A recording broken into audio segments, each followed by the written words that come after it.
So, what's up sa inyo mga ate at kuya? Ako nga pala si Kaylen at tayong magbabalik muli dito sa Grow a Garden. So, ngayong araw mga ate at kuya, tuturuan ko kayo ng iba't ibang mga method na maaaring makatulong sa inyo para mas makakuha pa kayo ng maraming prismatic rewards. Kaya wag na natin patagalin to mga ate at kuya at simulan na kagad natin to sa mga pa-washout. Yes, sir.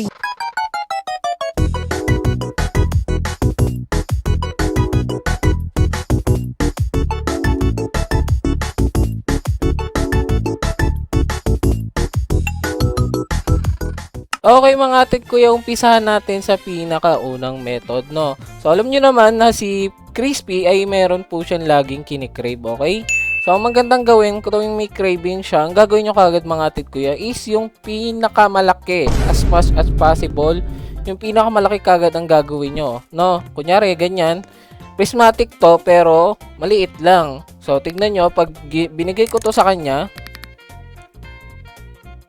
Brother, so nakita nyo, isa lang yung reward doon kahit prismatic siya ng mga atit kuya.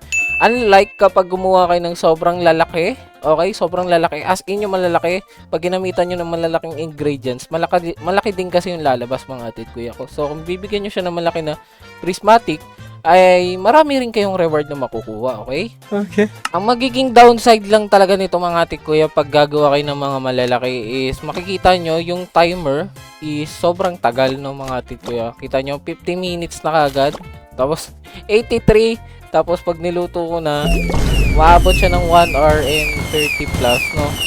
Yun lang yung pinaka downside niya pero so far okay naman siya. So, another advice lang mga katit kuya, kasi karamihan sa inyo nagka-craft ng mga, kunyari, cravings ni Crispy is pizza. Pag nag-craft kayo ng recipe ng ice cream, okay, may chance po na bumaba yung rarity nung kinakrap nyo kahit perfect pa yung recipe, okay. Ilang beses na nangyari sa akin yan. Biniluluto ko lahat ng pang prismatic, kaso ang nangyayari mga atit ko yan, nagiging divine siya. So bakit ganun? Kasi hindi po cravings ni Crispy yon, okay? Mas pinaprioritize ng event or nitong cooking pot yung mga recipe na cravings ni Crispy. So maganda, kunyari gagawa kayo ng malaking pizza, ay gagawa kayo ng ice cream, tuwing nagki-crave lang din si Crispy ng ice cream, doon lang kayo gagawa mga tit kuya, kasi guaranteed na prismatic yun pag ganun. Pag di nyo ginawa ng wala sa oras, may chance ang bumaba yung tier nila by 1. Kasi ganun nangyari sa akin, trinay ko kagabi, nag-farm ako, if totoo ba yung hinala ko, and yun nga, bumababa siya ng 1, okay? Nagiging divine siya imbis prismatic kahit kompleto and perfect yung ingredient. Tapos marami sa inyo, kasi nga sabi ko nung karaan, 'di ba? Pag magpapakain kayo, dapat ko ano lang yung cravings ni Crispy. So napansin ko hindi pala ganoon siya. Ang cravings niya is nakadepende dito sa magiging recipe. Yun yung pinaprioritize. So pwede kayong magpakain kay Crispy ng kahit ano, kahit hindi pizza yung cravings niya that time, basta may prismatic kayo. Ganun pa rin naman yung reward na makukuha nyo.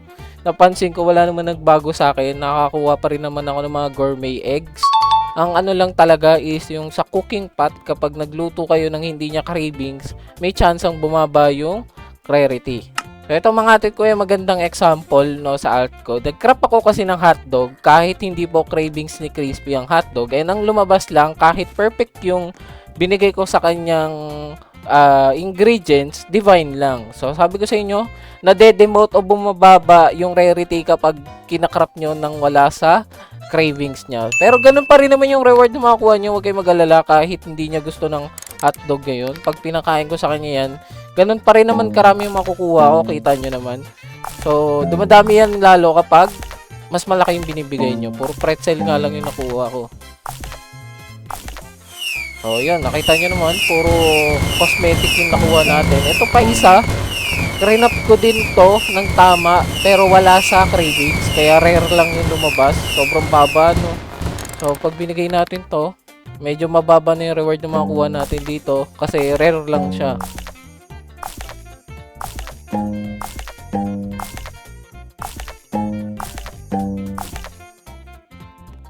So, yun. Nakita nyo naman, di ba?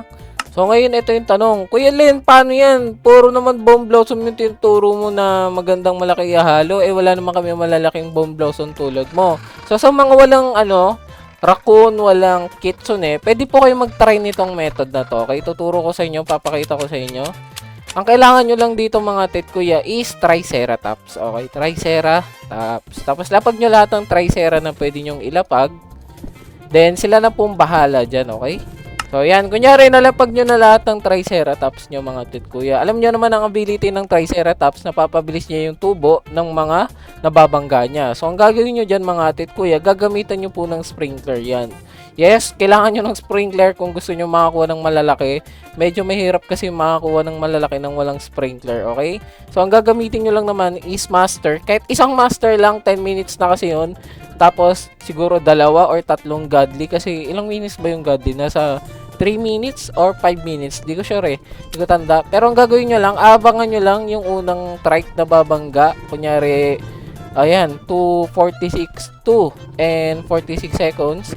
So mamaya, pag na siya, pag babangga na, ilalapag na natin tong master sprinkler tsaka godly. So babalikan ko kayo para mapakita ko sa inyo kung paano ba to gumagana.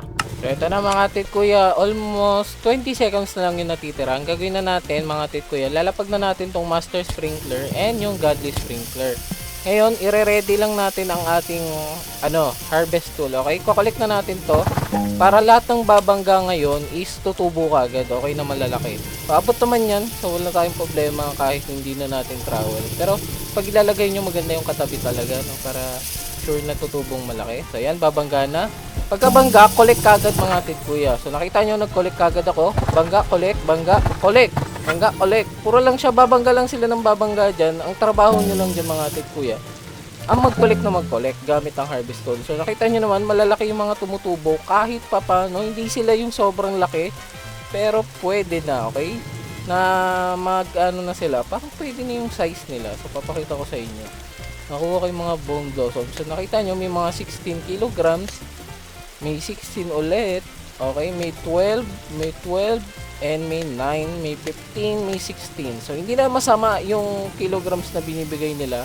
Pwede na panggawa ng prismatic na kahit papano malalaki. Pero yung mga ganito kalalaking bone blossom mga tit kuya, is medyo rare makuha no mga tit kuya. Medyo mababa yung chance lalo na kung wala kayong mooncut. Pwede nyo naman i-mooncut to, pero mas okay yung puro trike lang para bangga lang ng bangga talaga. Kung mas maganda kung gagawin yung mga tit kuya, may interval sigurong 5 seconds per each Triceratops para kahit papano is hindi magpatong-patong yung bangga nila. Okay? Nagigets nyo ba? Para at least may pahinga yung Triceratops. So ayun lang naman lahat talaga ng method na matuturo ko sa inyo ngayon mga tit kuya. Tong event na to kasi talaga is more on time consuming and kailangan may tamang ingredients ka. Maganda mga tit kuya kung may mga alt pala kayo, yun no, dagdag ko lang. Kung may alt kayo, tapos may mga sobra kayong ingredients, ibigay nyo sa alt nyo, okay? Kahit gumawa kayo ng bagong account, bigyan nyo ng ingredients na malalaki, paglutuin nyo, kasi every hour naman yung malalaki eh. So balikan nyo every hour, di ba? May extra kayong makukuhang mga prismatic rewards, di ba? So kung egg naman yung makuha niya, edi patanim nyo dun sa alt nyo, tapos kung makakuha kayo ng ferret, di ba mas okay? Iti-trade back nyo na lang sa main nyo. So ganun yung ginagawa ko. Meron ako ngayong 3 account na nagpa-farm ng tigwa 1 hour kasi nga marami naman ako malalaking bomb blossom. And para makatulong ako sa inyo mga tit kuya, mamimigay ako ng 12 pieces ng gentong bomb blossom. Itong 24 trillion, mamimigay ako 12 pieces, okay? Almost 220 trillion ata yung price niya. So hindi ko alam, kayo nang bahala kung gagawin nyo ba siyang pang ingredient or bebenta nyo kasi nasa 200 trillion din yon. So pwede nyo gamitin pang shekels or pang trade. Pero yung akin kasi ginagamit ko pang halo ng ingredients. So kayo nang bahala mga tit kuya kung anong gagawin niyo. Pero yun nga yun ko. Mamimigay ako.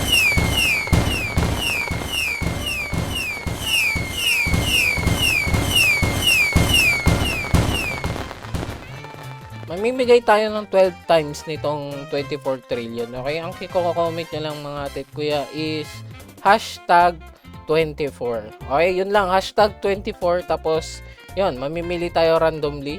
make sure na nandun po yung user nyo. Kasi, ayan, kung magko-comment kayo mga tit kuya, please, yung nagre-reply, kasi may mga chinachat na akong mga nanalo, hindi naman sila nag-reply, para mabigay ko yung mga napanalunan nyo, kasi sayang naman kung nai-stack sa akin, 'di ba?